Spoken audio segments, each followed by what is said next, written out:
Hey there guys, so for this episode of After the ED I wanted to talk about getting back into the education system because I know that, based on what I've seen in therapy sessions, group therapy, a lot of people are saying that they want to get back to what they were studying previously, but they feel that they're going to be so far behind that there's just no point in them starting, or they feel that, they have to start again and, that would be too demoralising for them.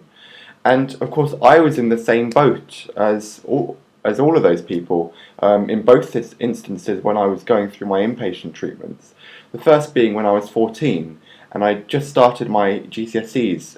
I was so worried. I remember talking to my dad on the phone. We used to get phone calls, I think, every Tuesday and Thursday. And I was on the phone saying, Dad, I think I just better, go back a year and just start again. Then I can just pick up where I left off. But the thing is, Rhodes Farm back then had a sort of schooling system, and they were offering some degree of education, but I didn't feel that it was sufficient to meet my needs for the GCSEs because I was quite uptight about it anyway, and the fact that I was in a completely new environment and trying to beat this eating disorder, which was causing me a great deal of anxiety, it was just not helping the matter of me feeling that I was moving further and further back in my studies.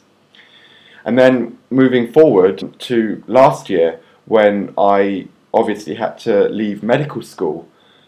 And obviously, I can't just carry on from where I left off. I had to restart the year.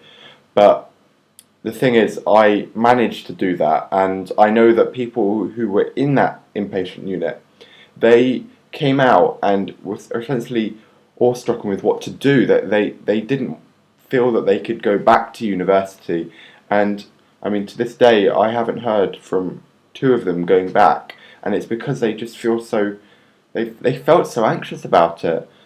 And I guess the point of this video is to tell you guys that you shouldn't feel anxious about it, and you can pick up from where you left off.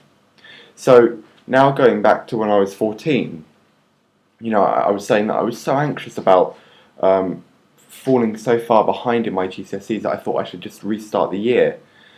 And aside from the fact that I went to a private school, that which would mean that if I started the year again, that would cost my parents a great deal of money.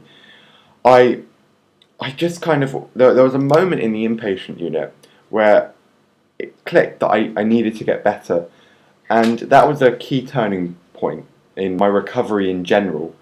And when I realised that I wanted to get better, I instantly felt less anxious about being in that place. So I guess the first piece of advice is to figure out that you're there for a reason. And the reason is that you need to get better. And if you haven't already figured out that you've got an eating disorder, you've got to come up with a way to figure out that what you're doing is unhealthy, and that you need to you need to focus on going through the treatment, getting better, and ultimately getting your life back. And when you figure that out, trust me, you will feel a lot less anxious about being there, because if you're there and you don't know why you're there, you're obviously going to feel extremely scared, frightened, and not wanting to move forward. And the next thing is that when I was 14, even though I knew that I was falling behind, the thing that I did was I phoned the school and asked them if they could send me some work. And I know that if you're still in the schooling system under 18, you can definitely ask your school to send you some work. I told people when I was in Rhodes Farm that I was doing this, and then they did it, and probably from a different school from me, but the school was happy to send them things. So that's one thing that definitely drove me forward to try to keep on track with the schoolwork. And now, so last year, I didn't really focus much on school while I was in the inpatient unit because I knew that I was having to restart the year anyway. But the thing that I did was, I've told you guys I'm wanting to take the USMLE, which is an exam to allow me to go to America and become a doctor. And one of the things that I did was I just decided to download some PDFs of papers, things that I found interesting within the field of medicine, and I just read that for my leisure because I knew that I didn't have the stress of exams coming at me. I just went at my own pace essentially, and that is something you can do as well if you feel that you're going to have to restart anyway. The next thing that was obviously important was to just try and keep on top of the work that the school was sending me. And although I didn't want to feel stressed about it, I felt that it was my duty to try and keep up with what they were sending me. Rhodes Farm had their own sort of school time from Monday to Friday, which was I think maybe 9 to 5 p.m. And that was ample time to keep on top of the work. And I guess if you don't get too sidetracked while you're working and just focus on what you're doing, you can get it done. And one of the things I found actually was that because the work was, not coming at me at full force like it would be during school, it was manageable. And if I was working from 9 to 5, my mind would be taken off the eating disorder during that time. And I've said in previous videos to do things to get your mind off the eating disorder between meals so that you don't feel anxious all the time. And I have to say that while I was working, I definitely felt a lot better within myself because I was doing something that, I knew that I was good at, or that I knew that I could become good at, and my mind would be focused on that for that time period, and I wouldn't let myself think about the next meal because I knew that that was going to come anyway. There was nothing that I could do about it. So let's focus on the thing that I can change, which is my education and ultimately my exam results. And for sure, doing that definitely helped. Now, after I eventually came out of Rhodes Farm, the next step was obviously going back to school. And that was a very difficult time for me because I'd previously gone from this very relaxed environment of being in Rhodes Farm. There was some stresses of getting the homework done, but that was very minimal. But the main stressor obviously was going through recovery. So I've gone from that to going back home where I was still recovering and I had stresses of other responsibilities and now actual 9 to 5 intense school periods. And I'd missed essentially a year of school, so I was now in the final year for GCSE, and I was definitely behind by this point. So not only was I having to keep up with what was going on at that point in time, but I was having to catch up. So there were certainly some stresses for me.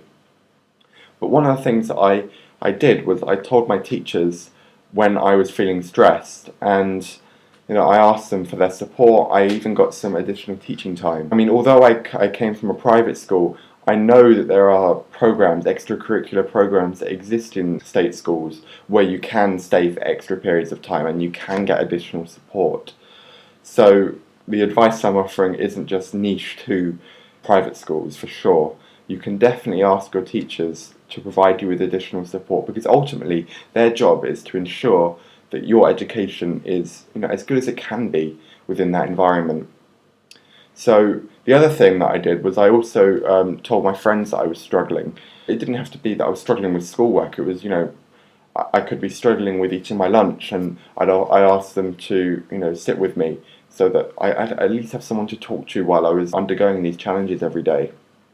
And I mean, what I also did was I went around to friends' houses and we would do homework together, and we would read the books together, go through the material together.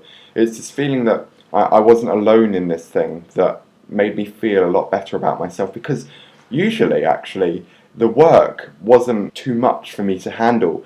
It was just that I felt that I was going through it alone and I could feel overwhelmed in a false sense. Going through that time with other people definitely made me feel better about myself. The last thing that I guess I want to talk about are the people who have left the schooling system and go through the inpatient treatment, come out the other end and essentially don't know what to do with their life. And some of them decide that they want to get a job, and that's fine. But some people want to go back into the schooling system and they can feel at a loss with what to do. Based on my research from what I've done, there is so much that you can do, and a lot of it is free.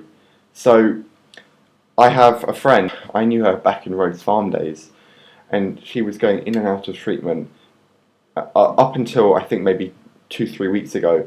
So that's many years of going through treatment, missing on school, and she got some GCSEs, I don't know if she got any A levels, but now she's come out of the treatment centre and she is doing a lot better now. She's got it under hold, and she is definitely feeling a lot better in herself. But now she wants to move forward with her life. I mean, I was talking to her and I just said, what are you interested in? And she said that she was also interested in healthcare. I suppose a lot of people who go through inpatient treatment become interested in healthcare because that's what they're exposed to on a daily basis. But she gave me a detailed breakdown of what kind of healthcare she was interested in, and together we found a college where she could do a healthcare course, and that could ultimately lead to a job where she can become a physician's assistant in a hospital, which is something that she was interested in. So I gave her the information, and now she's actually enrolled in the course and she's loving it. So I suppose the thing that you've got to do is to figure out exactly what you enjoy doing. It doesn't have to be what you were doing before you were in the inpatient unit. That might not be what you've now become interested in. So you've got to actually think about, what do you want to do, and what qualifications do you have that can allow you to do that thing to the maximum that you can do. Because you can go to university, and usually that requires you to have GCSEs and A levels, but you can just as well go to a college. And although that's not the same as a university, it can still lead you down a similar career path. So, I mean, that's the advice that I can give you there. If there's anything else, any other questions that you have regarding that, please do let me know. But for now, thanks for watching.